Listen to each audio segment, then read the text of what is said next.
Tes. Selamat sore Bapak Ibu sekalian. Mari sebelum kita mulai ibadah pada sore hari ini, kita berdoa sejenak. Mari kita pejamkan mata bersama. Bapa kami yang berada dalam kerajaan surga, dikuduskanlah namamu. Datanglah kerajaanmu, jadilah kehendakmu di bumi seperti di surga.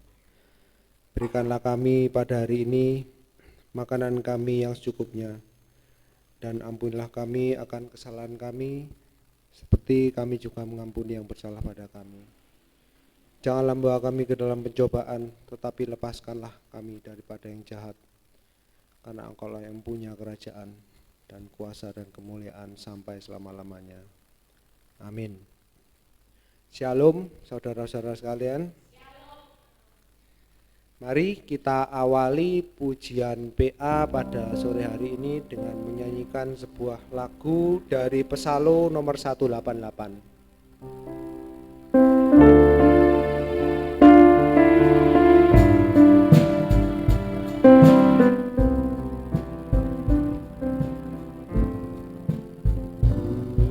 Dengar firman-Nya kepadaku, peliharakanlah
berkata padaku, aku mau tahbiskanmu menjadi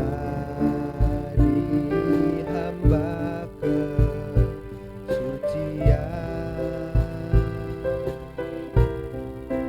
Asal kau mau taat pada segala firman dan melakukan segala kehendakku.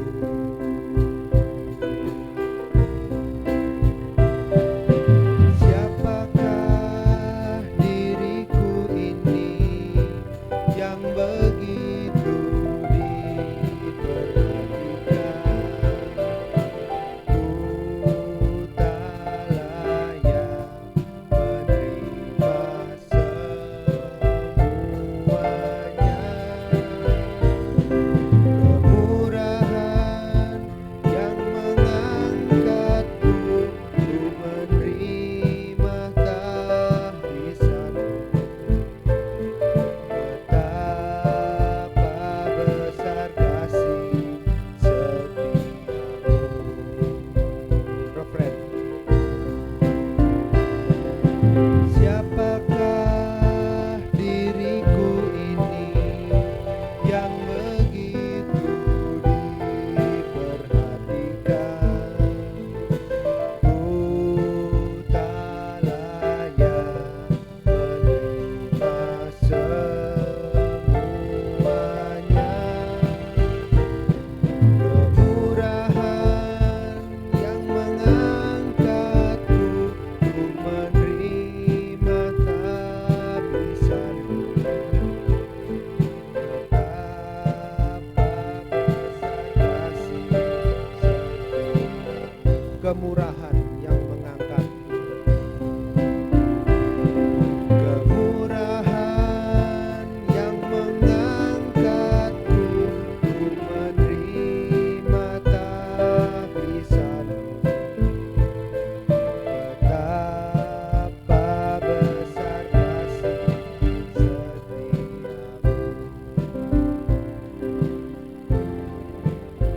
Sebelum mendengarkan firman Tuhan, mari kita nyanyikan sebuah pujian lagi dengan judul Di Saat Ini.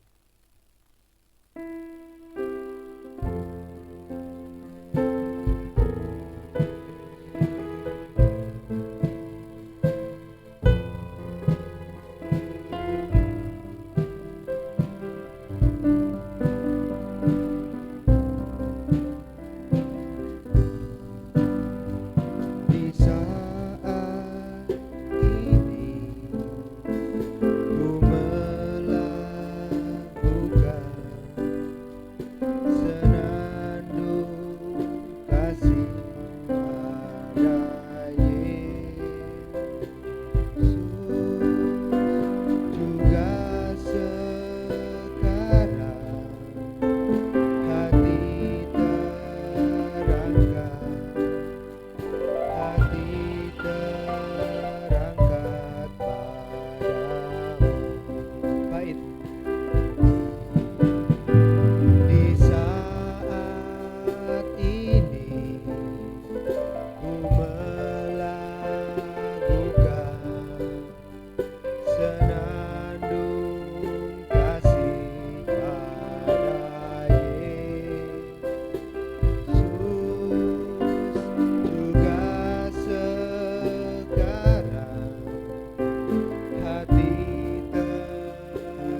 melakukan senandung kasih para Yesus juga sekarang hati terangkat padamu. Ku cinta Kau Tuhan, ku cinta Kau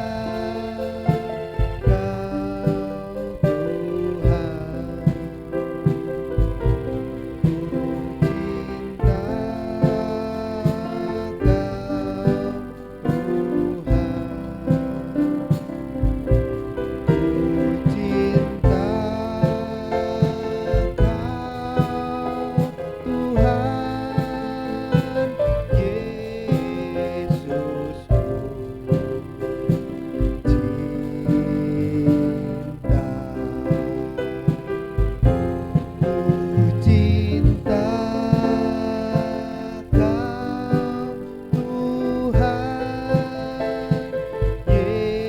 Yesusku.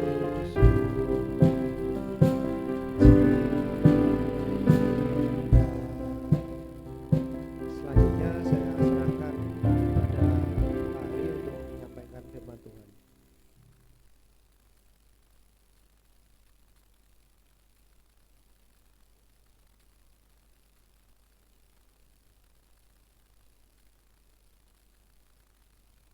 Mari saya undang semua bangkit berdiri. Kita akan berdoa. Tundukkan kepala. Inilah Tuhan, isi hati kami. Kami begitu mengasihi Engkau, karena Engkau yang terlebih dahulu mengasihi kami, Tuhan. Bukti kami mengasihi Engkau, kami boleh berada di tempat ini untuk kami bisa menikmati kasih-Mu. Itulah firman-Mu, Tuhan. Tanpa kasih-Mu, kami akan kehilangan kasih itu sendiri. Kasih itu menolong kehidupan kami. Kasih itu begitu, Tuhan, sangat membuat kami butuhkan dalam kehidupan kami. Sehingga Tuhan, kami berjalan di dunia ini bersama dengan kasih-Mu, dan kasih itu akan membawa kami ke dalam suatu pelabuhan yang baru, pelabuhan damai sejahtera. Itulah Yerusalem yang baru. Untuk itu ya Tuhan, biarlah sungguh-sungguh kami saat ini memanfaatkan waktu yang indah ini untuk kami bisa juga menikmati kasih-Mu melalui pemberitaan firman-Mu. Dan Tuhan, urapilah kami dengan kuat kuasa-Mu, kuat kuasa Roh-Mu yang suci mulai dari hamba-Mu, untuk kami bisa menyampaikan firman-Mu dengan jelas, dengan benar, dan dengan murni, menyampaikan firman-Mu sesuai dengan kehendak-Mu, bahkan sesuai dengan kasih sayang-Mu. Biarlah sungguh-sungguh firman-Mu adalah jawaban atas kehidupan kami. Demikian pula juga kami yang duduk mendengar firman ini dan dimanapun kami berada, yang mengikuti live streaming ini, Tuhan, urapi juga dengan kuat kuasa Roh-Mu yang suci yang sama pula, untuk mampu mendengar, mengerti, percaya, yakin akan firman-Mu, bahkan kami juga mampu untuk mempraktekkan firman-Mu dalam setiap kehidupan kami. Biarlah sungguh nyata saat ini firman dan urapan Roh Kudus merupakan kedua tangan yang Tuhan ulurkan kepada kami untuk menjangkau jiwa-jiwa kami yang masih jauh daripada Engkau, Tuhan, supaya kami selalu berada di dalam pelukan kehangatan cinta kasih-Mu. Bahkan juga Tuhan, tangan-Mu mampu untuk mengangkat kami dari segala ketenggelaman dosa-dosa kami, dan mengangkat tinggi sama seperti Engkau tinggi, Tuhan.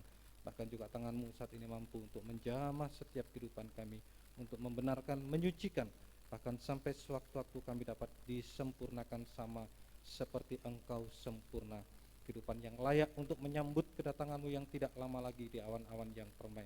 Untuk itu Tuhan, kami juga mengangkat kedua tangan kami, menyambut kedua uluran tangan-Mu, Tuhan. Kami hanya menyembah Engkau, menyerahkan seluruh kehidupan kami, bahkan sampai detak jantung kami serahkan ke dalam tangan belas kasih kemurahan-Mu. Engkau yang memberikan kepastian bagi kami Tuhan, untuk hidup sekarang ini, masa depan yang indah, bahkan sampai kehidupan yang kekal. Segala kuasa-kuasa jahat, kuasa iblis yang tidak mengganggu saat firman-Mu disampaikan lewat kuasa apapun juga Tuhan, kami memanggil nama-Mu yang berkuasa untuk usirkan dia. Dalam nama Yesus pergi, darah Yesus yang berkuasa. Terima kasih Tuhan, Tuhan tolong kami, Tuhan berkemurahan bagi kami. Mohon belas kasih kemurahan-Mu bagi kami. Dalam nama Tuhan Yesus Kristus kami sudah berdoa. Haleluya. Amin.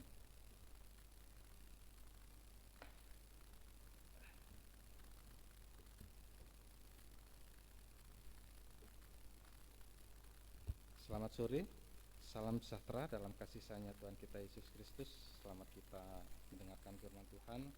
Biarlah kasih Tuhan, bahagia Tuhan saat ini dilimpahkan di tengah-tengah kita sekalian. Puji Tuhan. Kita masih melihat di dalam Injil Matius pasal yang ke-5, Bapak Ibu, ayat yang ke-48, untuk masuk di dalam Matius pasal 6 ya. Jadi saya mengingatkan sedikit supaya kita bisa masuknya nanti ke sana enak. Nah, kemarin apa yang sudah saya sampaikan beberapa waktu yang lalu tentang bagaimana Yesus menegaskan dengan sungguh-sungguh dulu kepada murid-muridnya, saat ini menegaskan kepada kita di dalam ayat yang ke-48, karena itu haruslah kamu sempurna sama seperti Bapamu yang di surga adalah sempurna. Nah, saya mengingatkan berulang-ulang kali bahwa kata harus ini kata yang tidak bisa ditawar-tawar lagi.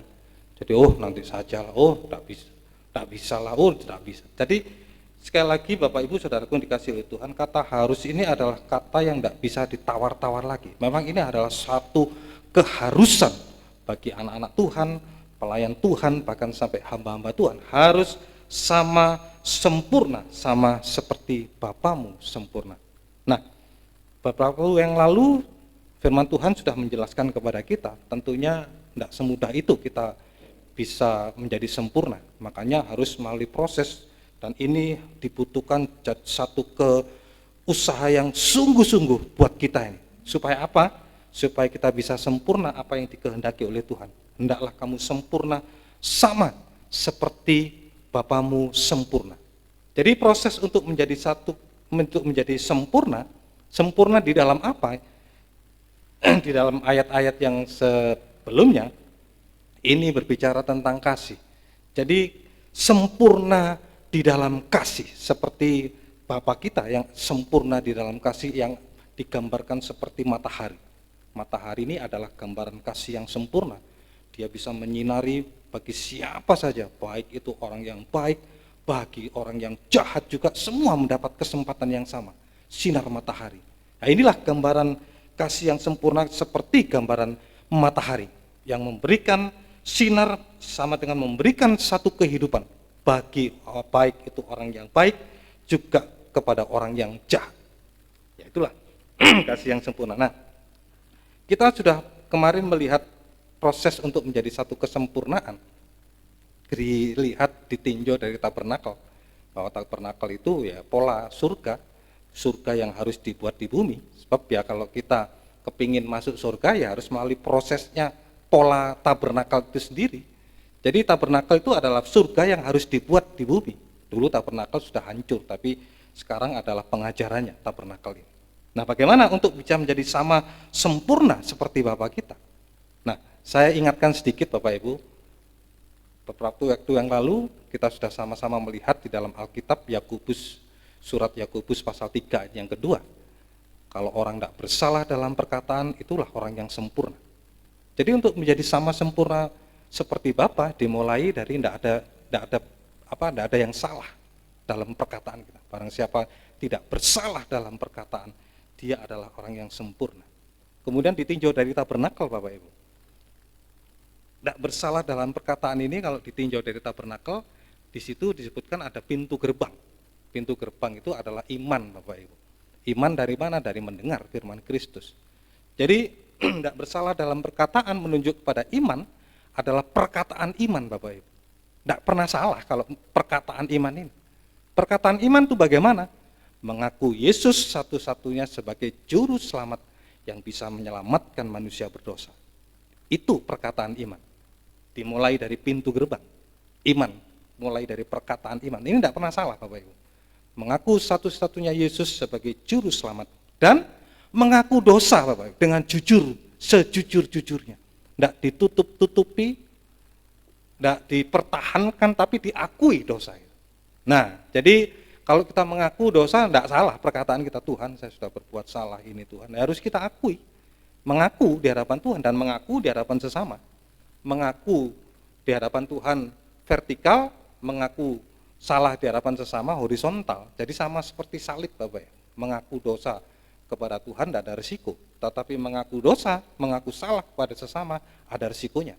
Mungkin kita diolok-olok, dihujat atau diapakan, tapi tidak apa-apa. Itulah perkataan yang tidak pernah salah. Itu perkataan yang tidak pernah salah. Kemudian lanjut lagi, tadi masih di halaman pintu gerbang itu masih menunjuk kepada halaman. Kemudian meningkat lagi di dalam ruangan suci. Sebab tabernakel itu ada 3 ruangan. Halaman, ruangan suci, dan ruangan maha suci. Jadi pintu gerbang ini sudah meningkat lagi. Perkataan iman sudah meningkat. Menjadi iman yang teruji. Nah, dalam ruangan suci itu menunjuk kepada meja roti sajian. Perkataan-perkataan yang suci. Jadi perkataan yang suci ini Bapak Ibu, saudaraku dikasihi Tuhan, perkataan yang seperti yang saya sampaikan kemarin, selalu bisa memperkatakan firman untuk menasihati orang lain, untuk juga menegur orang lain. Kalau memang itu tidak bisa dinasihati ya ditegur. Karena kalau kita mengasihi ya menegur dan juga dihajar juga. Jadi perkataan-perkataan yang suci itulah perkataan yang menasehati, menegur, bahkan sampai bisa mengucap syukur di hadapan Tuhan. Dan ini juga hanya bukan perkataan, menjadi satu iman yang teruji, Bapak Ibu. Iman yang teruji di dalam ruangan suci ini. Tidak bisa menyangkal kepada Tuhan, tidak bisa menyangkal iman apapun yang terjadi dalam kehidupannya. Itulah ruangan suci, sudah meningkat iman tadi. Sudah meningkat menjadi iman yang teruji betul-betul. Tidak pernah menyangkal Yesus, tetap dia mempertahankan Yesus. Tahan sama dengan iman yang teruji, kuat, teguh hati. Kemudian meningkat lagi di dalam ruangan maha suci, Bapak Ibu. Nah, dalam ruangan suci di situ sudah berubah, Bapak Ibu. Jadi tadi di ruangan suci meja roti sajian, sekarang di ruangan maha suci, nah, di situ sudah menjadi buli-buli emas. Tapi yang berisi mana di situ? Wah, peningkatan yang luar biasa. Sudah berisi buli-buli emas yang berisi mana? Menjadi iman yang permanen, iman yang sempurna. Iman yang sempurna, Bapak. Wah, inilah prosesnya, perjalanan iman. Jadi iman itu bertumbuh, tidak hilang, tetap ada, tapi sudah berubah imannya itu. Perkataan iman, iman yang suci sampai juga menjadi iman yang permanen, perkataan sempurna, sama seperti Yesus di atas kayu salib. Ya, Bapa, ampunilah mereka sebab mereka tidak tahu apa yang mereka lakukan. Waduh, sudah sama seperti Yesus. Ya, inilah prosesnya untuk menjadi sama sempurna seperti Bapa, dimulai dari iman. Kemudian meningkat ke yang kedua, proses yang kedua, Bapak Ibu. Proses yang kedua, kalau kamu tidak sempurna, kata Yesus, pergi, jualah hartamu dan bagikan kepada orang miskin. Kemudian ikutlah, berikan orang dan ikutlah aku, kata Yesus. Jadi kalau kita kepingin sempurna, sama dengan tidak ada keinginan jahat. Keinginan jahat itu adalah keinginan cinta akan uang. Bukan uangnya, tapi cinta akan uang. Nah, dimulai dapat dari tabernakel di mana, Bapak Ibu? Dari tabernakel, dari halaman, dimulai dari kolam basuhan. Kolam basuhan dan pintu kemah. Nah, ada 2 alat di situ. Ya, dalam kolam basuhan itu menunjuk kepada kematian dan kebangkitan. Sebab kolam basuhan itu menunjuk pada kematian, dikuburkan. Ya, dikuburkan di dalam kematiannya, kemudian hidup baru, pintu tirai bersama dengan Roh Kudus, hidup dalam hidup baru, hidup dalam urapan Roh Kudus, dan hidup dalam karunia Roh Kudus. Nah, ini di dalam halaman Bapak Ibu. Jadi tidak ada lagi sudah keinginan jahat tadi itu, keinginan cinta akan uang dari situ. Sudah dimatikan, dikubur menjadi hidup yang baru. Sudah tidak ada terikat lagi dengan uang hidupnya ini. Nah, kalau masih terikat dengan uang, Pak, berarti belum masih ada berada di halaman. Belum berada di halaman Bapak Ibu. Nah, setelah di dalam halaman tadi meningkat lagi di dalam ruangan suci, terkena kepada pelita emas di situ. Nah, itu. Jadi pelita emas ini berbicara tentang persekutuan dengan Allah Roh Kudus yang memberikan karunia-karunia. Jadi karunianya tadi lagi kalau di dalam halaman tadi tidak terikat akan cinta akan uang. Tetapi dalam ruangan suci sudah berbeda. Ada karunia Roh Kudus, yaitu lebih bahagia memberi daripada menerima. Sudah meningkat di situ. Tidak terikat dengan uang, tetapi di dalam ruangan suci sudah bisa memberi. Lebih berbahagia memberi daripada menerima. Bukan berarti menerima tidak bahagia loh ya. Bahagia, sapun kalau diberikan bukan bukan kita tidak mampu, tetapi orang memberi itu karena memang dasarnya kasih. Ada orang yang memberi kepada kami dan keluarga, saya juga merasa berbahagia juga. Tapi bukan itu. Tapi kalau di dalam ruangan suci, jadi lebih berbahagia memberi daripada menerima. Ini peningkatan tadi. Sampai di dalam ruangan maha suci, ini di situ sudah ada tongkat Harun yang bertunas di situ. Seharusnya tongkat sudah ada harapan hidup, Bapak Ibu. Bayangkan tongkat sudah diputuskan dari pokoknya di situ, seharusnya sudah mati. Tetapi karena ada Roh Kudus yang memberikan satu kehidupan dan memberikan karunia-karunia tadi itu, tidak lagi terikat akan uang, kikir, serakah, tapi di dalam ruangan suci lebih berbahagia memberi daripada menerima. Sampai di dalam ruangan maha suci, di situ tongkat Harun yang bertunas.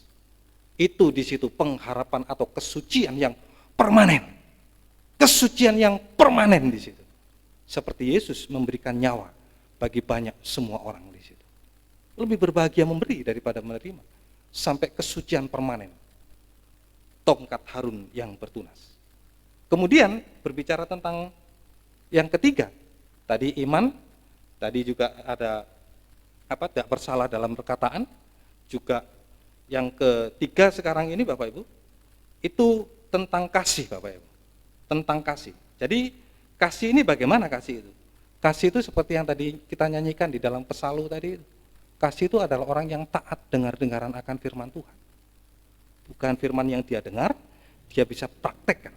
Itu kalau Bapak Ibu baca di dalam 1 Yohanes pasal 2 ayat yang ke-56. Kasih yang sempurna itu kalau dia sudah bisa menuruti kehendak Bapa.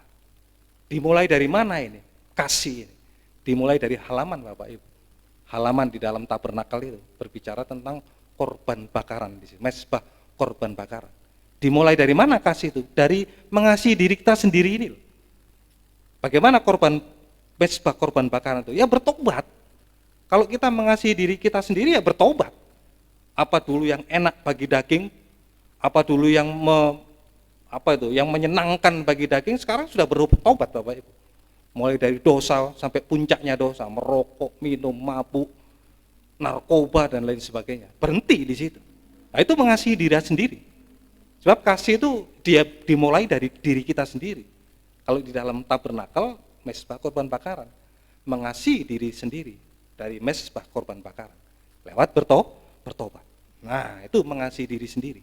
Apa dulu yang enak bagi daging sekarang stop, berhenti, total. Itu mengasihi diri sendiri. Sampai juga meningkat dari mengasihi diri sendiri. Nah, kemarin saya lupa juga.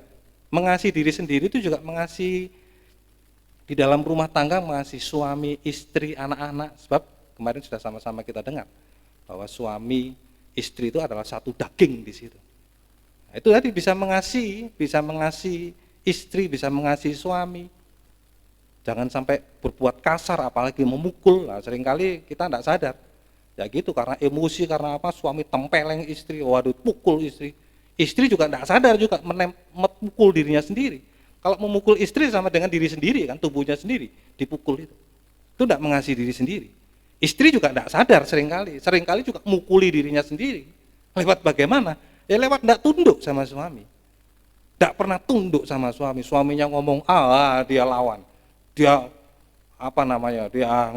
suaminya ngomong sak kecap, istrinya berkecap-kecap di situ. Makanya ya tadi seringkali tidak sadar kalau istri itu dirinya sendiri dipukul lewat tidak tunduk kepada suami. Nah, kalau tunduk sama suami ya mulai bisa mengasihi diri sendiri. Anak-anak juga begitu, taat kepada orang tua juga mengasihi anak-anaknya. Nah, ini dirinya sendiri dikasih. Meningkat lagi Bapak Ibu. Meningkat lagi di dalam ruangan suci di situ, ya. Meningkat lagi di dalam ruangan suci. Nah, bagaimana di dalam ruangan suci ini? Itu terkena kepada mesbah dupa emas di situ. Mesbah dupa emas. Bisa mengasihi itu tadi mulai mengasihi diri sendiri, sekarang kasih itu bisa bertambah-tambah dan bisa meluap, melimpah. Kasih itu bertambah dan kasih itu melimpah Bapak Ibu. Kasih itu melimpah. Ya. Nah, prakteknya bagaimana di dalam ruangan suci? Kita bisa mendoakan istri kita mendoakan anak-anak kita bisa mendoakan orang lain, bangsa negara dan lain sebagainya. Ya, mengasihi semua orang. Ya, mengasihi semua orang. Ini kasih yang bertambah di dalam ruangan suci dan melimpah. Kasih bertambah, melimpah. Tadi di dalam halaman mengasihi diri sendiri. Sekarang di dalam ruangan suci mulai kasih itu meningkat. Bisa mengasihi orang lain, ya. Semua sampai bisa mengasihi semua orang, Bapak Ibu. Ya, prakteknya tidak saling menggigit kemarin tuh, tidak saling tidak saling mendigit, tidak saling menelan, dan tidak itu di dalam Galatia, tidak saling menggigit, menyalahkan maksudnya, menelan dan apalagi membinasakan lewat perkataan-perkataan yang dan lain sebagainya. Tapi bisa saling mendoakan satu dengan yang lain. Nah, ini dalam ruangan suci. Kasihnya melimpah-limpah. Bisa mengasihi semua orang. Kemudian di ruangan maha suci Bapak Ibu. Sudah berbeda lagi di situ. Bentuknya sudah menjadi dua loh batu. Dua loh batu ini berbicara loh pertama ini berbicara tentang hukum, 4 hukum mengasihi Tuhan dan 6 hukum mengasihi sesama. Dimulai dari sesama. Tadi di dalam ruangan suci bisa mengasihi semua orang. Tetapi kalau sudah di dalam ruangan suci Bapak Ibu sudah sempurna, bisa sampai mengasihi musuh Bapak Ibu. Bisa sampai mengasihi musuh sama seperti matahari. Bisa memberikan yang baik, baik itu juga kepada orang baik, juga kepada orang jahat. Jadi bisa mengasihi musuh Bapak Ibu. Artinya bagaimana? Tidak membalas kejahatan dengan kejahatan, tetapi membalas kejahatan dengan kebaikan. Hanya berbuat baik. Ini yang Rabu lalu lupa saya sampaikan. Jadi dua loh batu berbicara 6 hukum tadi itu. Loh batu yang kedua itu mengasihi musuh, bisa sampai mengasihi musuh, mengasihi diri sendiri, mengasihi semua orang, bahkan sampai bisa mengasihi musuh, menjadi 2 loh batu di situ. Wah, bisa mengasihi Tuhan, bisa mengasihi musuh. Hanya tidak membalas kejahatan dengan kejahatan, tetapi membalas kejahatan dengan kebaikan, sama dengan hanya berbuat baik kepada semua orang. Nah, ini sudah menjadi 2 loh batu di dalam ruangan maha suci. Sampai loh kedua Bapak Ibu. Loh pertama itu 4 hukum mengasihi Tuhan. Nah, bagaimana mengasihi Tuhan kemarin itu? Nah, mengasihi Tuhan Bapak Ibu saudaraku yang dikasihi Tuhan seperti Petrus kemarin itu. Seperti Petrus kemarin. Bagaimana?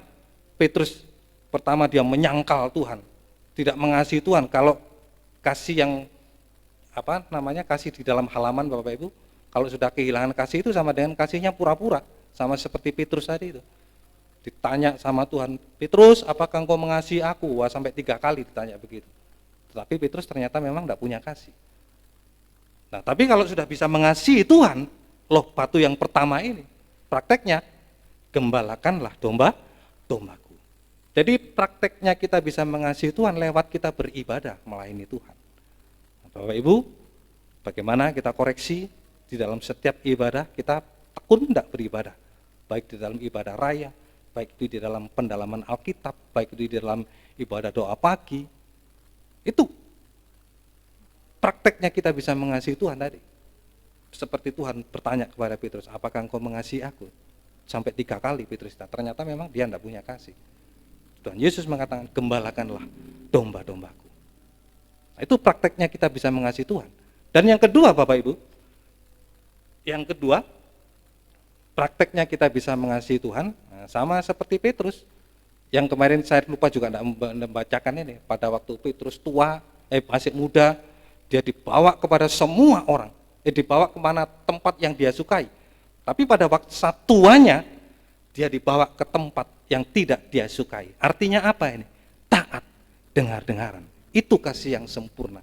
Ingat tadi ya, kasih itu adalah yang bisa mempraktikkan firman Tuhan. Kasih yang sempurna adalah orang yang menuruti firman Tuhan. Sama dengan taat, dengar-dengaran. Sama seperti Petrus, masih mudanya dulu, wah kemana keluyuran. Tapi masa tuanya Bapak Ibu, dia dibawa ke tempat yang dia tidak kehendaki. Itu di dalam Yohanes Bapak Ibu, kalau saudara baca ya. Sama dengan dia taat. Kemudian Yesus juga menjelaskan bagaimana nanti Petrus juga nanti akan mati terbalik dengan salib yang terbalik. Taat dengar-dengaran apapun resikonya, sekalipun dia harus mengalami salib terbalik seperti Petrus, dia taat dengar-dengaran akan firman Tuhan apapun resikonya di situ. Nah, inilah Bapak Ibu. Jadi 3 benda tadi itu, mulai dari halaman ruangan suci sampai ruangan suci tadi itu, sampai di dalam tabut perjanjian tadi, ada buli-buli emas, ada tongkat Harun yang bertunas, ada 2 loh batu. Ingat, semuanya itu ada di dalam tabut perjanjian. Dalamnya tabut perjanjian. Ingat, tabut perjanjian itu dibuat dari kayu penaga, tapi yang sudah disalut dengan emas murni.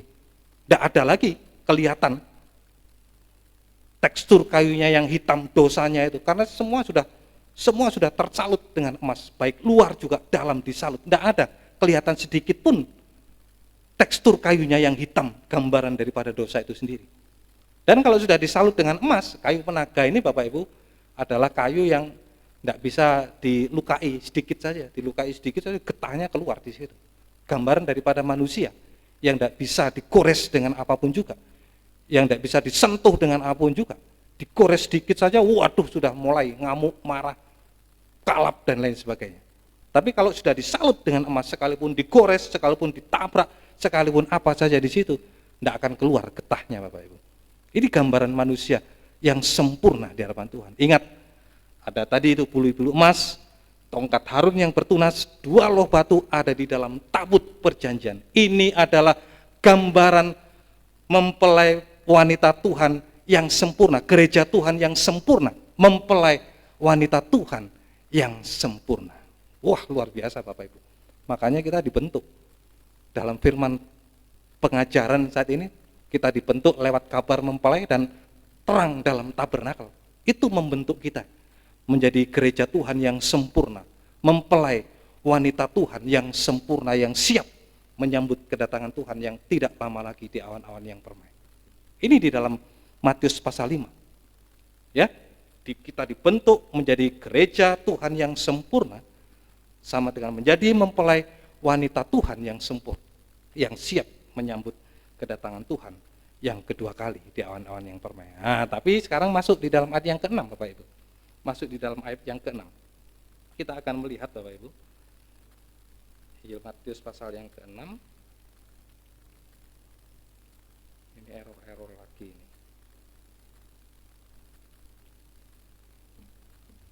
Injil Matius pasal 6 ayat yang pertama.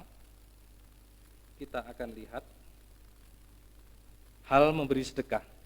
Ingatlah, jangan kamu melakukan kewajiban agamamu di hadapan orang supaya dilihat mereka, karena jika demikian kamu tidak beroleh upah dari Bapamu yang di surga. Jadi ayat yang ke-6 ini adalah peringatan dari Tuhan. Sekaligus Tuhan Yesus mengingatkan kita untuk supaya kita tidak lupakan itu sampai kapanpun kita ingat. Makanya disebutkan ingatlah, satu peringatan Tuhan bagi kita semua. Yang duduk mendengarkan firman ini juga yang menyaksikan secara live streaming.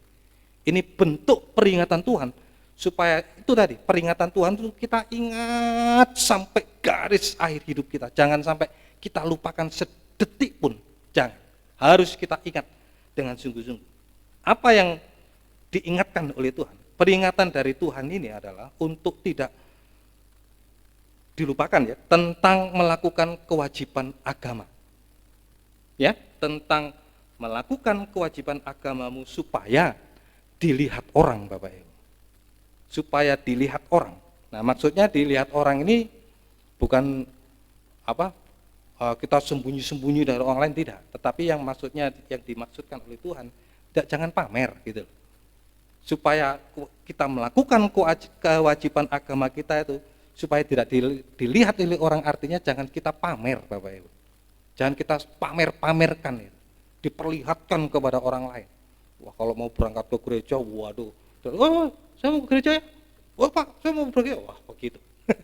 Pamer kepada tetangga, pamer kepada apa, waduh, itu yang dimaksudkan supaya jangan dilihat orang. Pamer sama dengan pamer, Bapak Ibu, sama dengan memperlihatkan apa yang dia lakukan dalam kewajiban agama ini, ya. Karena kalau memang ini dilakukan, Bapak Ibu, ingat seperti Tuhan Yesus tadi katakan, kalau kita lakukan itu, kita tidak beroleh upah dari Bapamu yang di surga. Kita tidak beroleh upah dari Bapak kita yang di surga. Kalau Tuhan tidak memberikan upah, ya ada upah yang lain, Bapak Ibu. Kalau Tuhan tidak memberikan upah, orang lain, bukan orang lain maksudnya, ada pribadi lain yang memberikan upah kepada kita.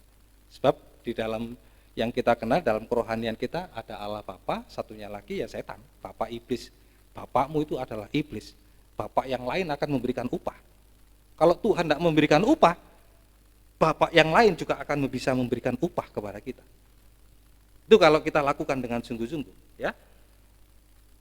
Semoga kita bisa mengerti dengan sungguh-sungguh. Kalau itu dilakukan, Bapak Ibu, saudaraku dikasih oleh Tuhan. Nah, kita masuk di Roma 6 ayat yang ke-23. Ini agak error lagi. Roma 6 ayat 23.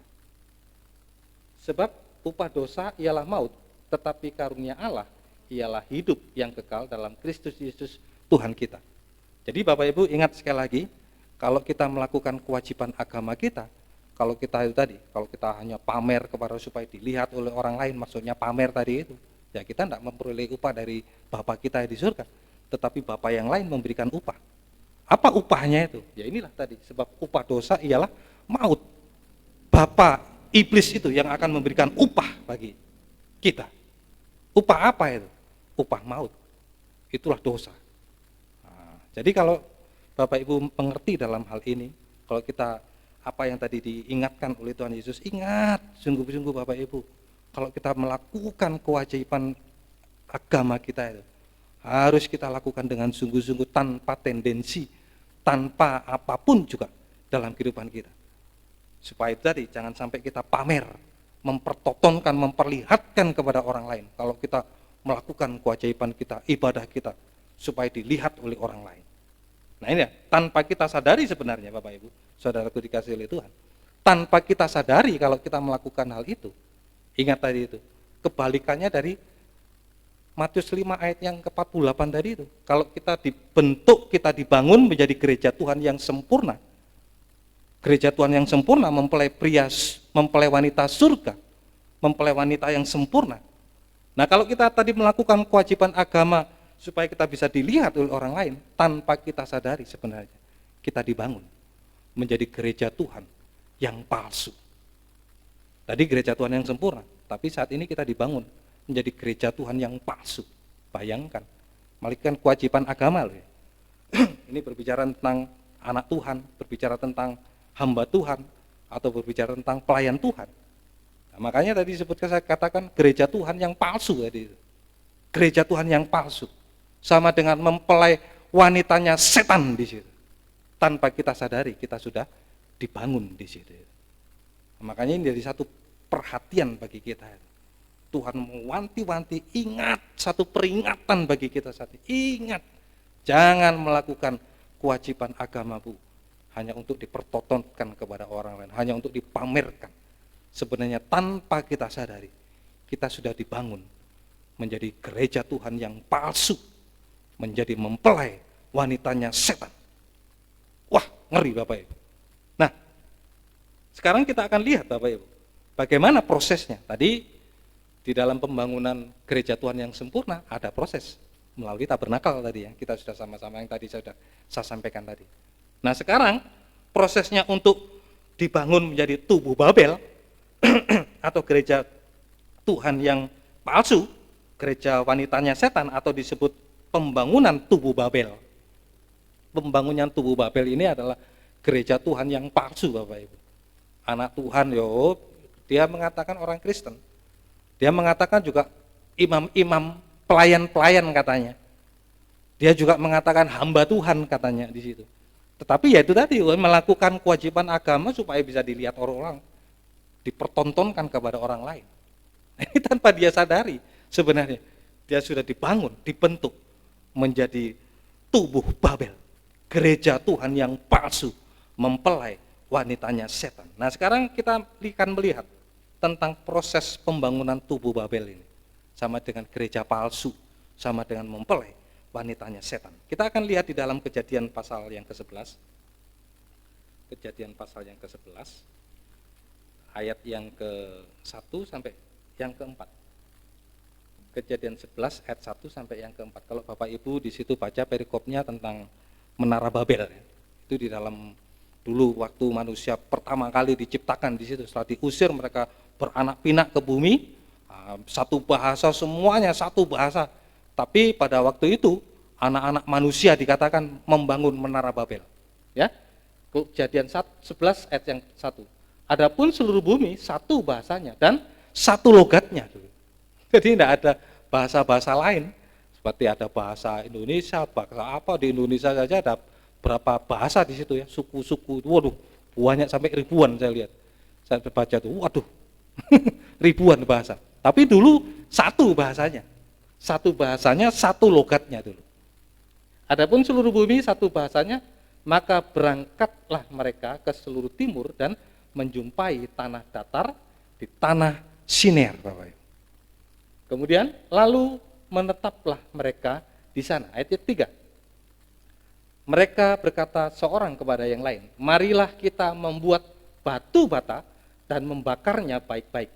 Lalu bata itulah dipakai mereka sebagai batu dan tergala-gala sebagai tanah liat. Ayat yang keempat.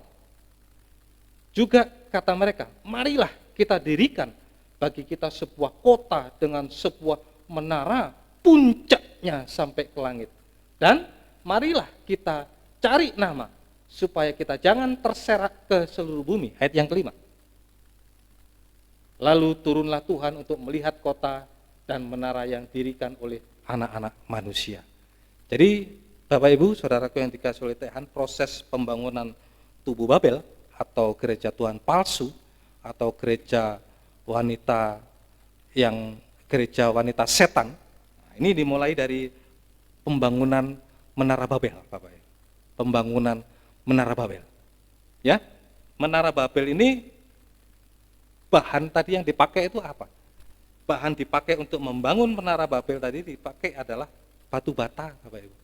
Batu bata. Ingat, batu bata itu dibuat dari tanah liat. Batu bata itu yang dipakai untuk membangun menara Babel. Nah, batu bata ini menunjuk kepada manusia darah dan daging yang tidak mau dibentuk menjadi gereja Tuhan yang sempurna, menjadi mempelai wanita Tuhan yang sempurna. Ini yang tidak mau dibentuk, gereja yang sempurna. Jadi batu bata menunjuk pada manusia darah dan daging. Ingat bahwa manusia darah dan daging, kalau kita baca di dalam Kejadian, dulu manusia diciptakan dari debu, dari tanah. Dari tanah, ya inilah manusia yang tidak mau dibentuk menjadi manusia gereja Tuhan yang sempurna. Tetapi tanpa dia sadari sebenarnya dia sudah dibentuk menjadi tubuh Babel, gereja Tuhan yang palsu. Jadi batu bata menunjuk manusia darah daging yang tidak mau dibangun menjadi gereja Tuhan atau tubuh Kristus yang sempurna. Nah, menara Babel tadi itu disebutkan juga kota Siner tadi itu. Kota Siner ini adalah, nanti kalau saudara baca itu Siner itu tempatnya burung ranggung, tempatnya antikris nanti di situ. Siner di situ. Ya. Jadi menara Babel ini ayat yang keempat tadi puncaknya itu sampai ke langit. Marilah kita ayat yang keempat ya Pak. marilah kita dirikan bagi kita kota yang dengan sebuah menara, puncaknya sampai ke langit. Waduh, Bapak Ibu. Ini menara Babel. Puncaknya menaranya sampai ke langit. Ya, inilah menunjuk kepada kebanggaan-kebanggaan. Menunjuk kepada kesombongan-kesombongan. Menunjukkan kepada ketinggi-hatian, kejumawahan. Nah, kesombongan, menaranya sampai ke langit di situ. Lewat apa menunjukkan kebanggaan, kesombongan, ketinggi-hatian, kejumawahan tadi? Lewat pamer, Bapak Ibu. Lewat pamer itu. Ingat Bapak Ibu, orang sombong, orang pamer itu karena dia ingin sombong, Bapak Ibu. Ya, orang pamer itu karena dia sombong sebenarnya dalam hatinya. Dia beli apa, dia berhasil dalam apa, pamer semua supaya bisa orang lihat di situ.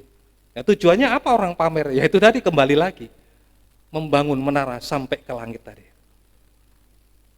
Wah, tanpa disadari sebenarnya Bapak Ibu, tanpa disadari. Makanya Tuhan ingatkan sungguh-sungguh pada kita saat ini, supaya kita jangan sampai lupakan sedetik pun jangan, saat kita melakukan kewajiban agama kita. Ayo, jangan sampai ada tendensi apa-apa, baik itu dari kesombongan, pamer tadi itu kesombongan, kecongkaan dan lain sebagainya. Jadi orang pamer itu karena memang dia ingin menunjukkan kepada sesuatu, memamerkan segala sesuatu karena didasari memang sombong dia. Ini loh aku bisa. Apalagi kalau dipakai apa ya? Saya sendiri juga dalam dipakai apa saja jangan sampai, apalagi dulu saya itu apalagi suruh berdoa saja minta ampun sebenarnya. Saya tuh saya datang ke gereja mesti datang telat-telat supaya apa? Enggak disuruh doa. Sengaja memang datang telat-telat itu karena memang enggak berani. Disuruh berdoa saya tidak berani. Apalagi suruh menyampaikan firman Tuhan, Bapak. Enggak ada keberanian sama sekali. Tetapi kalau Tuhan pakai, Tuhan berikan karunia, wah ingat sekali lagi. Jangan sampai itu tadi, sombong, jangan sampai pamer, ini loh aku bisa. Makanya itu dalam menyampaikan firman Tuhan, saya tekankan sungguh-sungguh Tuhan, berikan saya kerendah hatian Tuhan. Supaya tidak ada lagi pembangunan tubuh Babel tadi itu. Tidak ada kesombongan, tidak ada kecongkaan, apalagi ketinggi hatian mau memamerkan, ini loh aku bisa khotbah, ini loh aku bisa ini, main musik, aku loh ini bisa pakai ini, waduh, segala apa saja dipamerkan di situ. Sebenarnya tanpa dia disadari, dia sudah masuk dalam pembangunan Babel di situ. Gereja Tuhan yang palsu di situ. Ayo kita cek, terutama saya pribadi saat ini, dalam dipakai apa saja, baik itu pelayanan, baik itu pekerjaan sekuler, baik itu sekolah, studi, baik apa saja di bidang apapun juga. Jangan sampai ada menara sampai ke langit di situ. Itulah kesombongan. Lewat pamer tadi. Wah, kalau sudah kena ini Bapak Ibu. Wah, cilaka kalau sudah kena ini. Makanya saya berdoa dengan sungguh-sungguh. Kalau Tuhan pakai kehidupan saya sekali lagi itu bukan karena saya bisa, karena saya mampu, dah. Tadi saya sudah sebutkan suruh doa saja enggak mampu, apalagi suruh menyampaikan firman Tuhan, aduh jauh daripada itu. Untuk menyampaikan firman jauh daripada itu, Bapak Ibu.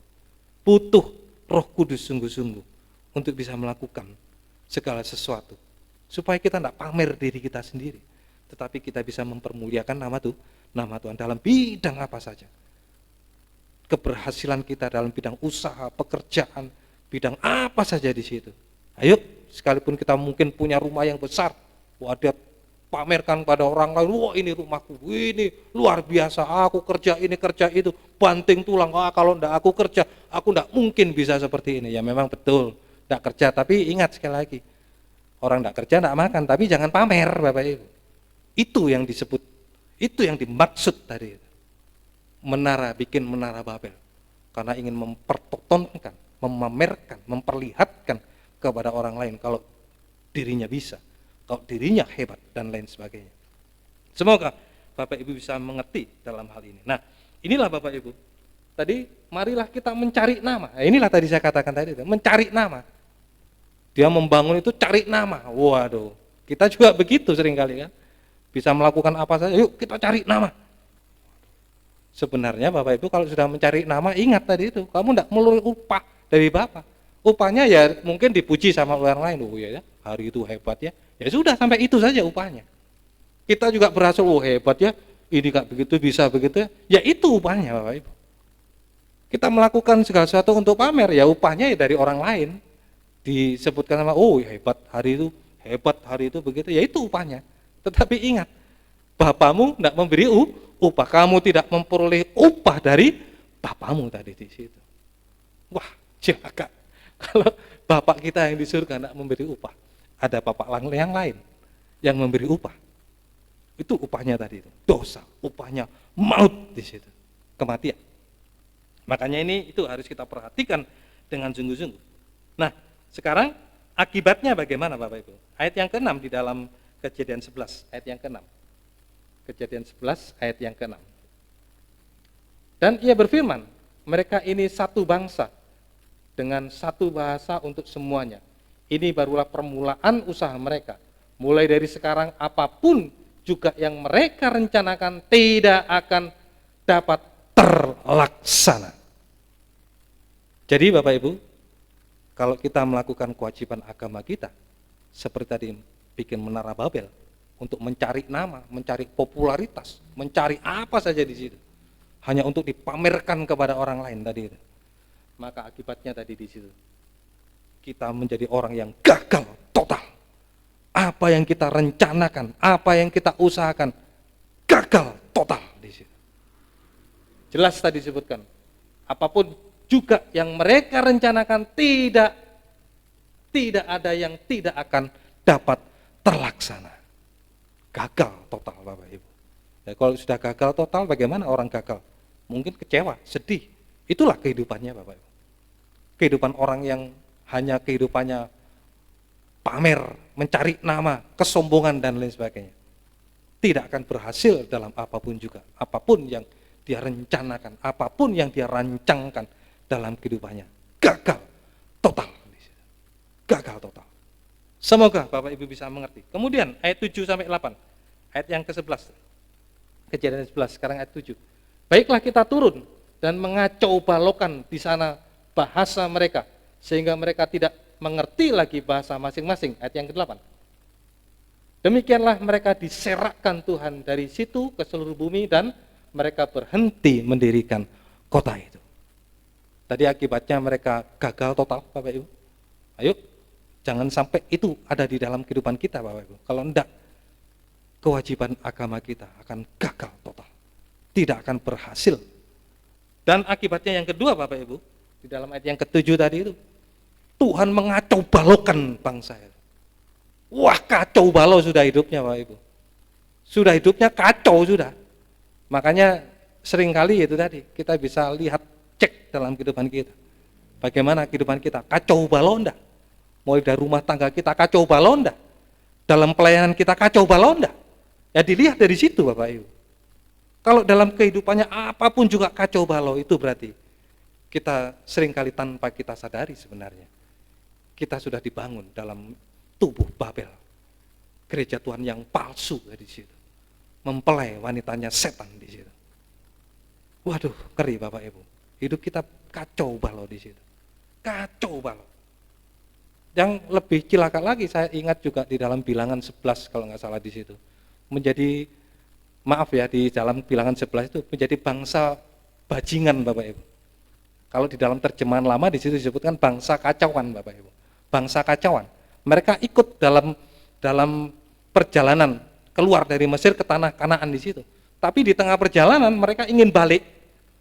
Makanya disebutkan di dalam Bilangan di situ mungkin agak keras, agak kasar, bangsa bajingan di situ. Tapi di dalam terjemahan lama di situ dikatakan bangsa kacauan di situ. Bangsa kacauan di situ. Kacau sudah. Seharusnya dia bisa masuk ke tanah Kanaan.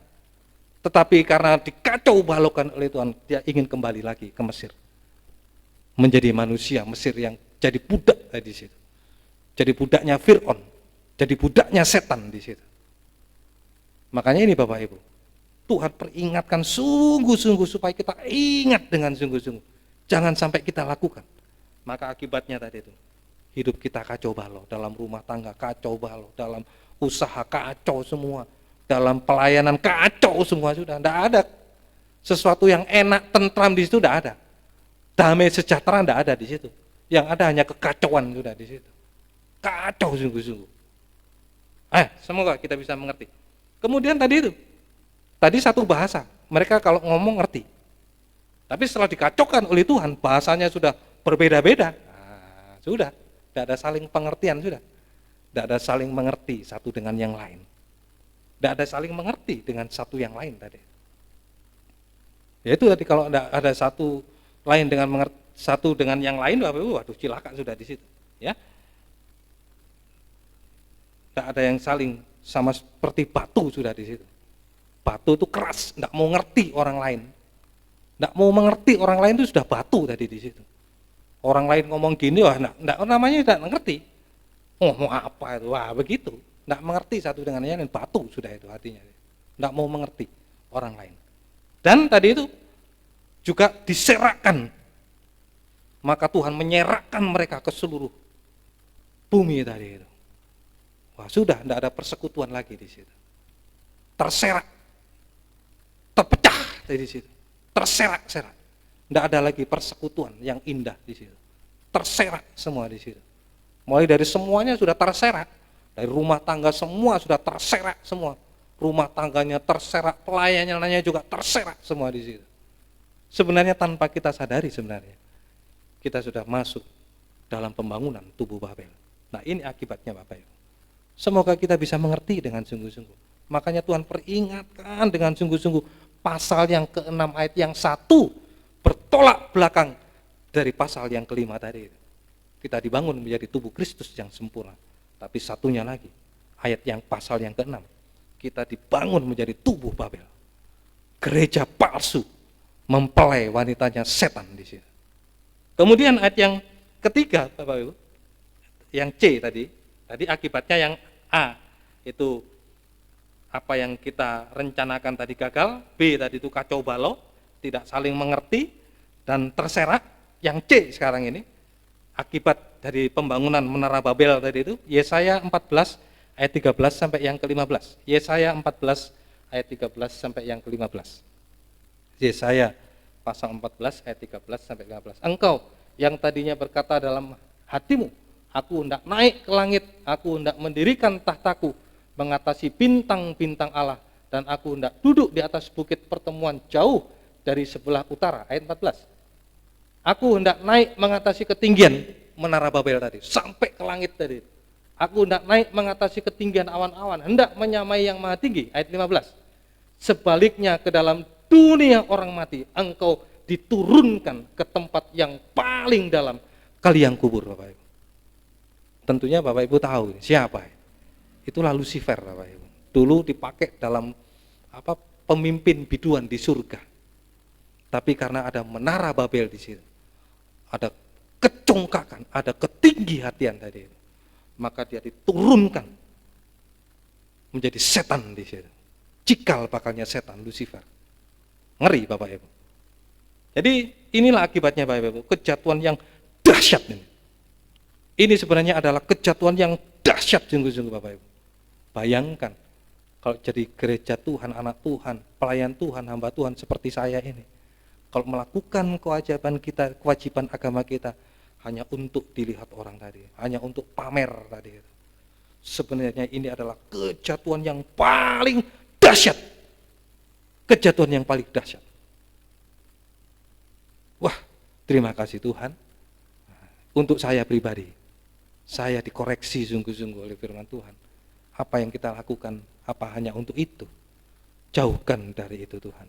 Saya tidak mau dibangun menjadi tubuh Babel, mendirikan Menara Babel. Tetapi kita belajar seperti Yesus, selalu rendah hati di situ. Selalu ada kerendahan hati di situ. Melakukan apa saja, semua bukan kita, semua bukan aku, semua bukan siapa-siapa, tapi semua karena Tuhan. Nama Tuhan dipermuliakan. Ini semoga kita bisa mengerti dengan sungguh-sungguh. Nah, kemudian Bapak Ibu Saudaraku yang dikasihi oleh Tuhan, sekarang kita lihat yang kedua Bapak Ibu. Tadi proses pembangunan tubuh Babel, ya, pembangunan tubuh Babel. Mulai dari bikin Menara Babel tadi, Menara Babel, kesombongan. Sekarang yang kedua, proses pembangunan tubuh Babel atau gereja Tuhan palsu atau mempelai wanitanya setan. Yang kedua, Keluaran 1 ayat 11 sampai yang ke-14. Keluaran 1 ayat 11 sampai yang ke-14. Sebab itu pengawas-pengawas Rodi ditempatkan atas mereka untuk menindas mereka dengan kerja paksa. Mereka harus mendirikan bagi Fir'aun kota-kota perbekalan, yaitu Pitom dan Ramses. Ayat yang ke-12. Tetapi makin ditindas, makin bertambah banyak dan berkembang mereka, sehingga orang merasa takut kepada orang Israel itu. Ayat 13. Lalu dengan kejam orang Mesir memaksa orang Israel bekerja, ayat 14, dan memahitkan hidup mereka dengan pekerjaan yang berat, yaitu mengerjakan tanah liat dan batu bata dan berbagai-bagai pekerjaan yang di padang, yang segala pekerjaan yang dengan kejam dipaksakan orang Mesir kepada mereka itu. Jadi ini proses pembangunan kota Babel atau gereja Tuhan palsu atau mempelai wanitanya setan tadi. Tadi membangun menara Babel. Nah sekarang membangun kota perbekalannya Fir'aun. Membangun kota perbekalannya Fir'aun itulah Pitom dan Ramses tadi.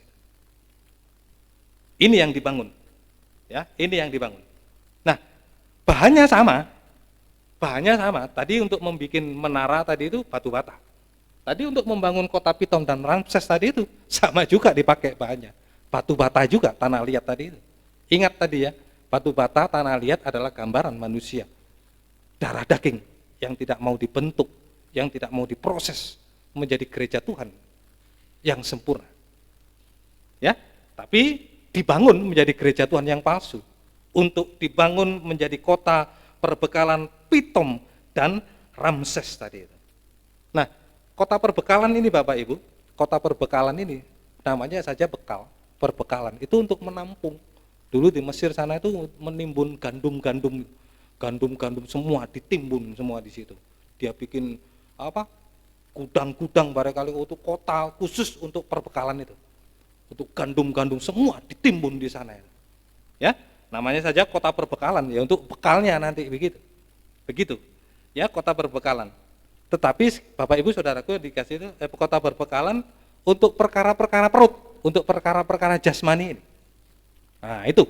Jadi Pitom dan Ramses sama dengan kota perbekalan hanya untuk menimbun atau perkara-perkara yang jasmani itu. Baik itu makan, minum, baik itu juga harta, kekayaan dan lain sebagainya, Bapak Ibu. Dan lain sebagainya. Loh, Pak Hari, apa salah Pak Hari? Orang menimbun, orang bikin kota perbekalan, orang membikin atau istilahnya menabung lah sekarang, apa salah itu Mari? Enggak, sebenarnya enggak salah Bapak Ibu. Orang bisa membangun kota perbekalan Pitom dan Ramses, ini enggak salah. Apalagi saudara Bapak Ibu menabung uang untuk hari tua, untuk apa saja di situ, enggak salah Bapak Ibu, enggak salah sebenarnya. Enggak salah. Nah, saya juga teringat Bapak Ibu, dulu bagaimana pada waktu Yusuf dulu itu, Yusuf dia bisa bisa mengartikan mimpi daripada Fir'aun. Bagaimana Fir'aun memimpi sampai 2 kali tentang masa kelaparan, 7 tahun kelaparan itu ya, lembu dan juga gandum, ada berkas gandum yang baik, ada berkas gandum yang buruk, kemudian ada lembu yang tambun, ada lembu yang buruk di situ. Nah, tiba-tiba lembu yang tambun atau gandum yang baik di situ dimakan cuk tanpa kelihatan gandum atau lembu yang buruk tadi itu. Nah, sampai Fir'aun tadi bingung, mimpi apa ini? Semua orang-orang pintar di situ untuk mengartikan itu tidak ada yang mampu di situ. Nah, kepala penjara dulu ingat pada waktu dia diartikan mimpinya sama Yusuf itu. Kepala penjara ditolong. Pada waktu itu juga ingat, pada waktu Yusuf ngomong, ingat ya kalau nanti kamu keluar, kamu itu ingat akan aku. Nah, waktu Fir'aunnya mimpi, nah, kepala penjara di situ, bukan kepala penjara, orang yang asistennya Fir'aun di situ itu ingat kepada Yusuf. Kemudian dia menceritakan kepada Fir'aun, ada di penjara orang Ibrani namanya Yusuf, dia bisa mengartikan mimpi. Waduh, Yusuf bisa bertemu, menghadap Fir'aun di situ, bisa mengartikan 2 kali mimpi tentang 7 tahun kelaparan, 7 tahun kelimpahan, 7 tahun kelaparan di situ. Nah, apa yang dikatakan oleh Yusuf kepada Fir'aun? Baiklah hambaku Fir'aun mencari orang yang berakal budi dan bijaksana untuk menghadapi 7 tahun kelimpahan ini. Mereka harus mengumpulkan semua gandum 1/5 dari itu untuk dikumpulkan selama 7 tahun kelimpahan itu. Waduh, mereka kumpulkan itu. Kemudian untuk menghadapi apa? Menghadapi 7 tahun kelaparan. Yusuf memberikan satu nasihat kepada Fir'aun. Baiklah tuanku, mencari orang yang berakal budi dan bijaksana. Makanya saya teringat ayat itu Bapak Ibu. Jadi kalau kita bisa membangun kota perbekalan atau bisa mengumpulkan harta, sekali lagi saya katakan tadi tidak salah Bapak Ibu. Karena kita menjadi orang yang berakal budi, kita menjadi orang yang bijaksana. Jadi kita punya sesuatu tidak kita habiskan saat ini, punya uang segini kita habiskan saat ini, sudah selesai, besok ya bagaimana? Saya sering juga katakan sama anak-anak juga, kalau kamu dikasih uang seberapa, ingat ya, ingat hari besok, ingat hari kapan lagi. Kalau dikasih uang sedikit saja mulai kan banyak sudah perentulannya ini di kepala, pengen beli ini, pengen beli itu, enggak ingat lagi untuk hari esok. Nah, makanya Yusuf ini memperingatkan kepada Fir'aun, baiklah tuanku, mencari orang yang berakal budi dan bijaksana. Jadi orang yang bisa mengumpulkan, orang yang bisa membangun kota perbekalan itu orang yang sebenarnya orang yang berakal budi dan orang yang bijaksana. Tetapi sayang Bapak Ibu, kalau hanya berakal budi dan bijaksana untuk perkara-perkara yang jasmani Bapak Ibu, ini kita garis bawahi dengan sungguh-sungguh. Kalau kita hanya pandai, bijaksana, berakal budi hanya untuk mengumpulkan perkara-perkara yang jasmani, itu di dalam 1 Korintus 3 ayat yang ke-19, mungkin kita orang yang berakal budi, mungkin kita orang yang bijaksana di hadapan manusia, tetapi bagi Tuhan itu adalah kebodohan. Kalau kita garis bawahi hanya untuk perkara-perkara yang jasmani, baik itu makan, minum, baik itu harta, kekayaan dan lain sebagainya. Coba kita akan lihat di dalam 1 Korintus 3 ayat yang ke-19. Itu nanti Bapak Ibu baca di dalam Kejadian 41 ya, bagaimana Yusuf menasihatkan kepada Fir'aun ya. Kejadian 41 ayat 31 sampai 34, tapi saya sitir saja. Nah, sekarang tadi itu mungkin kita orang yang bijaksana, itu berakal budi kalau untuk hanya perkara-perkara yang jasmani saja. 1 Korintus 3 ayat yang ke-19. Karena hikmat dunia ini adalah kebodohan bagi Allah, sebab ada tertulis, ia menangkap orang berhikmat dan dalam kecerdikannya. Mungkin bagi orang dunia kita hebat, mungkin bagi orang dunia kita berakal budi, orang yang bijaksana barangkali. Tetapi bagi Tuhan, ingat loh ya, kita garis bawahi tadi, kalau hanya mengumpulkan perkara yang jasmani, tidak pandai di dalam mengumpulkan perkara-perkara yang rohani tadi, gandum itu berbicara tentang firman Tuhan yang baik, itu yang harus kita kumpulkan. Makanya saya di kaum muda kemarin menyampaikan kepada kaum muda, ada berapa roti padamu? Tuhan tidak tanyakan yang lain-lain, berapa hartamu, berapa rumahmu, berapa uangmu, berapa itu, ada berapa roti ada padamu di situ. Itu yang harus kita kumpulkan dengan sungguh-sungguh. Gandum berbicara tentang firman Tuhan, itu yang harus kita timbun sungguh-sungguh menghadapi masa kelaparan nanti itu. Amos di situ ada kelaparan yang hebat nanti itu. Orang mencari ke sana kemari, menyeberang laut untuk mencari firman Tuhan, tapi tidak mendapatkan apa-apa. Nah itu Bapak Ibu. Makanya firman Tuhan mengajarkan kepada kita, jangan hanya pandai untuk mengumpulkan perkara-perkara yang jasmani, tetapi pandai-pandailah kita bisa mengumpulkan perkara-perkara yang rohani tadi. Wah, ini yang Tuhan tekankan sungguh-sungguh Bapak Ibu. Kalau enggak tadi itu, kita hanya dibangun menjadi kota perbekalan Fir'aun tadi itu. Fir'aun adalah gambaran iblis yang memperbudak bangsa Israel tadi untuk menjadi budaknya, memperberat dengan kerja paksa di situ. Tanpa disadari sebenarnya kita sudah dibangun menjadi tubuh Babel hanya untuk membangun kota perbekalan Pitom dan Ramses tadi itu. Makanya Bapak Ibu saudaraku yang dikasihi oleh Tuhan, ini kalau kita hanya mengumpulkan tadi perkara-perkara jasmani tadi itu, nah itu di dalam Filipi 3 ayat yang ke-19. Filipi pasal 3 ayat yang ke-19. Filipi pasal 3 ayat yang ke-19. Kesudahan mereka ialah kebinasaan, Tuhan mereka ialah perut mereka, kemuliaan mereka ialah aib mereka, pikiran mereka semata-mata tertuju kepada perkara-perkara yang duniawi. Nah, inilah pembangunan kota perbekalan Pitom dan Ramses, kotanya Fir'aun, kota Babel, kota Babel.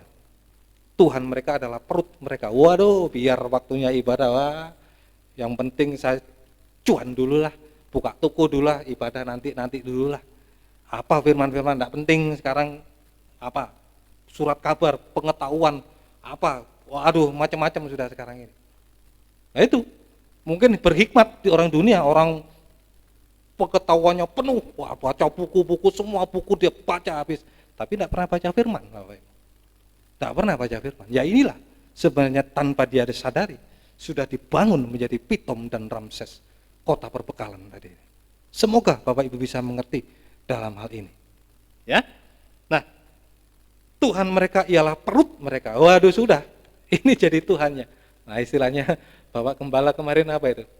Kampung tengah, kampung tengah itu. Kampung tengah ya urusan perut saja yang dia cari di situ. Waduh kalau sudah disinggung ukuran perut ini, waduh ngamuk minta ampun, muara minta ampun. Waduh yang penting itu urusan perut kampung tengah itu. Itu memang yang diutamakan. Tuhan mereka adalah perut mereka ini. Ya inilah pembangunan sebenarnya, pembangunan kota Babel itu, Pitom dan Ramses sebenarnya. Hanya untuk membangun perkara-perkara yang duniawi tadi. Untuk makan, minum, harta, kekayaan duniawi. Waduh, semuanya sudah sampai melupakan Tuhan, melupakan ibadah pelayanannya. Tanpa dia sadari sebenarnya dia sudah masuk di situ. Makanya hati-hati Bapak Ibu, perhatikanlah jam-jam ibadah ini, sungguh-sungguh kita perhatikan. Di dalam doa pagi kemarin saya juga menyatakan sungguh-sungguh, ingat saat ini sebenarnya sudah Sabat, hari perhentian. Masih ada panjang sabar Tuhan saat ini. Panjang sabarnya Tuhan kita pergunakan dengan sungguh-sungguh. Supaya apa sekali lagi Bapak Ibu? Panjang sabar Tuhan tidak kita pergunakan untuk hal-hal yang lain. Untuk pembangunan Pitom dan Ramses. Tapi kita dibangun menjadi tubuh Kristus yang sempurna. Nah, semoga kita bisa mengerti dalam hal ini. Ya, semoga kita bisa mengerti. Nah, akibatnya Bapak Ibu. Akibatnya. Saya tidak bisa lanjutkan yang ketiga Bapak Ibu. Mungkin PA lagi sebab nanti di sebelah sini ada apa namanya itu? Barian ya, barian tuh untuk syukuran memperingati 17 Agustus di sebelah sini. Makanya saya tidak bisa selesaikan. Nanti saya skip untuk PA yang berikutnya, yang ketiga nanti itu. Proses pembangunan tubuh Babel. Nah, sekarang akibatnya Bapak Ibu. Kalau kita dibangun menjadi kota perbekalan tadi itu, Pitom dan Ramses, yang pertama akibatnya, Keluaran 1 ayat yang ke-14 tadi itu, coba kembalikan lagi, Keluaran 1 ayat yang ke-14, dan memahitkan hidup mereka dengan pekerjaan-pekerjaan yang berat. Jadi sebenarnya tanpa dia sadari sebenarnya, kalau dia hanya bisa membangun Pitom dan Ramses, sebenarnya hidupnya penuh dengan kepahitan. Hidupnya sebenarnya tanpa dia sadari sudah pahit hidupnya. Pahit, ketir, susah payah. Ingat, ini adalah suasana kutukan dulu. Suasana kutukan Adam waktu diusir dari Taman Eden. Nah, karena engkau menuruti perkataan istrimu, istrimu menuruti perkataan ular, maka dengan bersusah payah engkau akan mencari rezekimu. Dengan berpeluh engkau mencari makananmu sampai engkau kembali menjadi debu. Ini dalam suasana kutukan, sebenarnya pahit hidupnya dari situ. Pahit, getir, susah, payah. Waduh, sudah. Kaki dipakai apa? Kepala dipakai kaki dipakai. Waduh, sudah. Istilahnya itu banting tulang. Tulangnya dibanting-banting sudah itu. Bagaimana kalau tulang dibanting? Ya itulah suasana kutukan Bapak Ibu. Sebenarnya kalau kita sungguh-sungguh mengikut Tuhan, janji Tuhan bagi kita dulu bangsa Israel dipelihara sekalipun hidup di padang gurun, tapi dia dipelihara mana oleh Tuhan setiap hari di situ. Tidak perlu banting tulang, artinya saudara tidak boleh bekerja, silahkan bekerja, tapi lebih mengutamakan ibadah dan lain sebagainya. Ada janji Tuhan di situ. Tapi kalau enggak, pahit, ketir, susah payah, berpeluh, susah sampai air mata ada di situ. Terjadi kepahitan hidup. Ya, tidak ada yang manis sedikit pun. Tidak ada yang manis dalam hidupnya Bapak Ibu. Hanya kepahitan terus di dalam hidup. Tidak ada yang manis sedikit pun dalam kehidupannya. Ini perlu kita perhatikan dengan sungguh-sungguh. Ya, pahit hidupnya dengan tidak ada yang manis, bahkan itu pekerjaan berat tadi itu. Waduh, itu suasana kutukan dan lain sebagainya. Makanya Bapak Ibu sungguh-sungguhlah saat kita memperhatikan kemurahan Tuhan lewat jam-jam ibadah. Kita harus perhatikan. Kemudian akibatnya yang kedua, Filipi pasal 3 ayat 19 tadi, kesudahan mereka adalah kebinasaan. Filipi 3:19, kesudahan mereka ialah kebinasaan. Bagi orang yang pertahankan perut hanya membangun Pitom dan Ramses tadi itu, sebenarnya dia tanpa dia sadari, dia sudah dibawa ke dalam kebinasaan, pembantaian besar-besar sebenarnya. Dulu bangsa Israel Fir'aun dengan mengatakan, mari kita lakukan bangsa Israel dengan bijaksana. Waduh, bahasa ingat loh ya, bahasanya Fir'aun ini, bijaksana, tanpa kita sadari sebenarnya untuk dibantai sebenarnya bangsa Israel itu. Kerja keras bahkan sampai dibantai sungguh-sungguh. Ingat, Fir'aun gambaran setan, tidak ada belas kasih di dalam hatinya. Makanya ini Bapak Ibu Saudaraku dikasihi Tuhan, tanpa kita sadari sebenarnya, kalau kita hanya dibangun menjadi kota Pitom dan Ramses, kita sudah diarahkan untuk dalam kebinasaan kekal sampai selama-lamanya. Makanya ini Bapak Ibu Saudaraku yang dikasihi Tuhan, pasal yang ke-6 ini Tuhan Yesus tadi mengatakan, ingat peringatan Tuhan dengan sungguh-sungguh, jangan sampai kita lupakan dalam kita melakukan kewajiban agama kita ini. Jangan sampai ada kesombongan, jangan hanya untuk mencari perkara-perkara duniawi, tetapi kita bisa mencari perkara-perkara surgawi yang membawa kehidupan kita terpelihara di dunia yang sulit, dipelindungi dari segala kekacauan-kekacauan di dunia ini yang semakin nanti membawa dunia ini semakin dalam kehancuran, dilindungi, bahkan sampai kita akan dijanjikan kehidupan yang kekal di dalam surga. Nah, inilah janji Tuhan bagi kita semua. Asal kita mau dibangun menjadi batu bata tadi, dipakai dalam pembangunan gereja Tuhan yang sempurna untuk mempermuliakan nama Tuhan. Amin. Tuhan memberkati. Mari kita akan nyanyikan satu pujian bagi Tuhan. Kita akan nyanyikan satu pujian, berkaryalah Roh Kudus. Biar kita dibentuk saat ini sesuai dengan firman Tuhan, menjadi gereja Tuhan yang sempurna.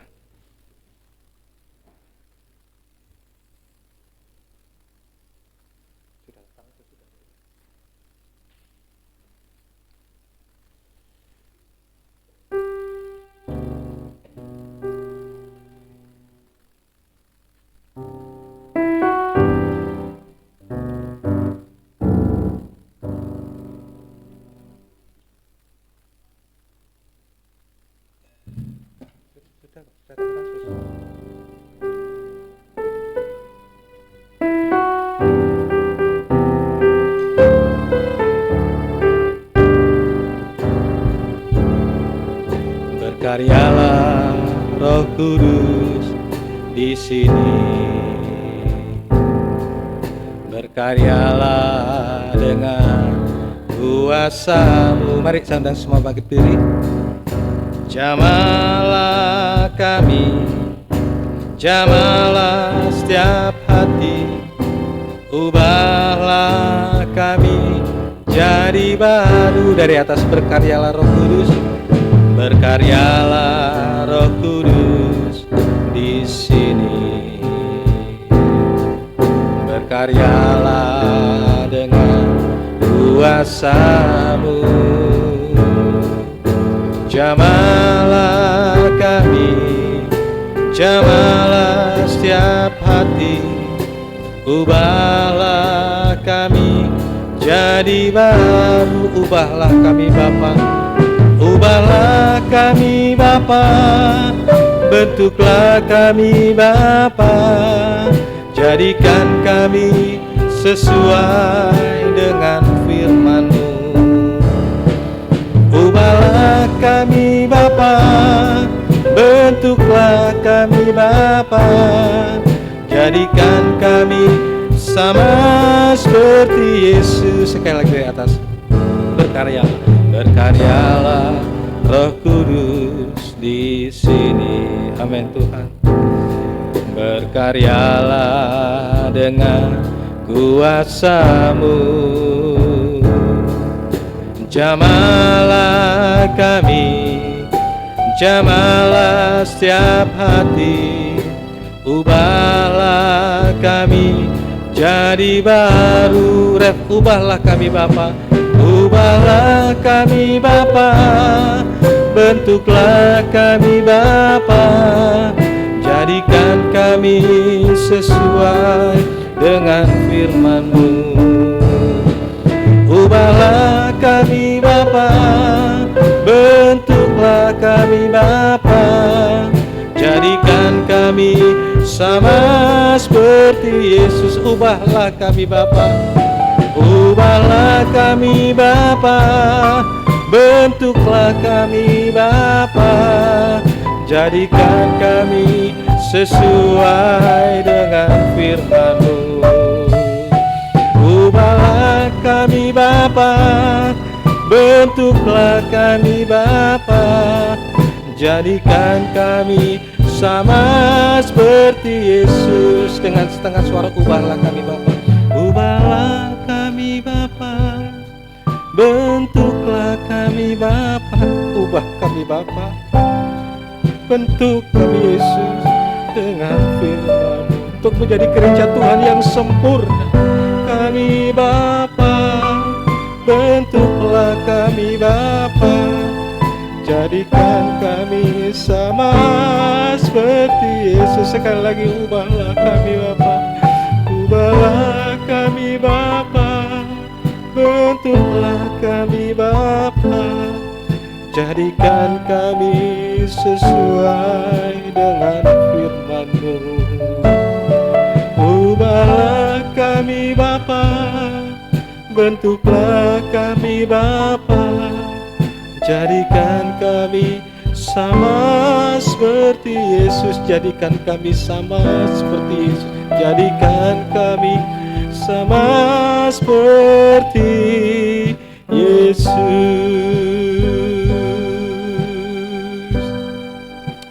Haleluya Tuhan, haleluya. Kerinduan kami saat ini Tuhan, kami ingin dibentuk menjadi sama seperti Engkau. Yang bisa membentuk kami adalah kuasa daripada firman itu sendiri Tuhan. Biarlah firman itu bekerja membentuk setiap kehidupan kami Tuhan, untuk kami dibentuk menjadi gereja Tuhan yang sempurna, gereja yang sempurna di dalam kasih itu sendiri Tuhan, yang mampu untuk menyambut kedatangan-Mu di kedua kali di awan-awan yang permai. Tapi seringkali tanpa kami sadari Tuhan, sebenarnya kami dibentuk menjadi mempelai atau gereja Tuhan yang palsu, kota Babel Tuhan. Tanpa kami sadari, kami juga dibentuk untuk itu Tuhan. Tetapi saat ini kami bersyukur melalui firman-Mu. Firman-Mu senantiasa selalu mengoreksi setiap kehidupan kami Tuhan, agar setiap kali kami melakukan kewajiban agama, jangan sampai Tuhan kami membangun menara Babel, kami mencari nama, kami hanya untuk Tuhan mempertontonkan, memperlihatkan kemampuan kami, tanpa menonjolkan pribadi-Mu dalam kehidupan kami Tuhan. Biarlah saat ini Tuhan, ubah kami Tuhan, untuk kami senantiasa Tuhan pakai untuk mempermuliakan nama Engkau. Dan biarlah juga Tuhan, kami tidak dibangun menjadi kota perbekalan Pintom dan Ramses, tapi kami dibangun untuk menjadi kota yang bisa menimbun Tuhan firman-Mu, untuk memperlengkapi kami Tuhan, untuk kami dipakai menjadi Tuhan, imam-imam pelayan Tuhan, yang membuat kami senantiasa hidup suci sampai hidup sempurna di hadapan Engkau. Terima kasih Tuhan, terima kasih buat firman-Mu. Tetapkan sungguh-sungguh Tuhan, karena ini adalah sekaligus peringatan bagi kami untuk kami ingat sampai kapanpun Tuhan. Kami akan tetap ingat kalau kami melakukan kewajiban agama, jangan sampai Tuhan ini anak kami pertontonkan mencari nama dan lain sebagainya, tetapi kami hanya memperlihatkan kemuliaan Tuhan di dalam setiap apapun yang kami lakukan, baik itu di dalam pekerjaan kami, studi kami, bahkan sampai di dalam pelayanan kami Tuhan. Terima kasih Tuhan, terima kasih buat firman-Mu. Terima kasih Tuhan. Saat ini sebelum kami akan pulang ke rumah, kami saat ini juga berdoa buat anak dari Bapak Edi yang besok akan operasi Tuhan. Tuhan tolong Tuhan. Tuhan, apapun yang menjadi masalah sakit penyakitnya, apapun juga melalui tindakan operasi, biarlah Tuhan sendiri yang bekerja. Tangan Tuhan yang sendiri yang melakukan segala sesuatu lewat tangan-tangan dokter yang akan melakukan operasi, agar semua berjalan dengan baik tanpa kekurangan suatu apapun Tuhan. Tuhan pakai sehingga dipulihkan kesehatan hingga sempurna, seperti sedia kala. Tidak ada yang mustahil bagi Engkau Tuhan. Tetap bilur-bilur-Mu berkuasa untuk menyembuhkan, bahkan sampai menyempurnakan kesehatan yang gak sempurna. Juga kami berdoa buat anak Elisa yang dalam keadaan sakit, Tuhan juga Tuhan tolong semua Tuhan. Tuhan jamah, Tuhan berikan Tuhan kemampuan untuk senantiasa selalu hatinya selalu bersandar, hanya berharap hanya kepada Engkau Tuhan. Tetap tangan Tuhan yang menjamah, tetap bilur-bilur kuasa bilur-bilur-Mu menyembuhkan sampai menyempurnakan kesehatannya. Tidak ada yang mustahil bagi Engkau Tuhan. Terima kasih Yesus, terima kasih. Kesembuhan jasmani terjadi, juga kesembuhan rohani juga terjadi Tuhan. Terima kasih Tuhan, terima kasih. Terima kasih Tuhan, terima kasih. Juga berkati segala usaha pekerjaan semua anak-anak-Mu di tengah dunia yang sulit ini Tuhan. Berkat Tuhan senantiasa melimpah apapun yang menjadi usaha pekerjaannya. Berkat Tuhan yang melimpah senantiasa dapat mengucap syukur dan juga menjadi berkat bagi orang lain pula. Terima kasih Yesus, terima kasih. Engkau sungguh baik bagi kami. Sementara kalau kami akan pulang ke rumah kami masing-masing, jauh dekat Tuhan sertai, tiba di rumah dengan keadaan selamat. Dan kami juga teringat bangsa dan negara kami, kiranya Tuhan berkati dengan damai sejahtera, agar kami dapat beribadah melayani Engkau dengan aman dan tentram. Terima kasih Yesus, terima kasih. Sekarang saudaraku yang dikasihi oleh Tuhan, biarlah kiranya berkat, rahmat, damai sejahtera serta kasih-Nya di dalam persekutuan dengan Allah Bapa, Allah Sang Putra dan Allah Roh Kudus, yaitu Tuhan Yesus Kristus menyertai kita mulai dari saat ini sampai selama-lamanya. Dalam nama Tuhan Yesus Kristus kami sudah berdoa, haleluya, amin. Selamat pulang, Tuhan memberkati.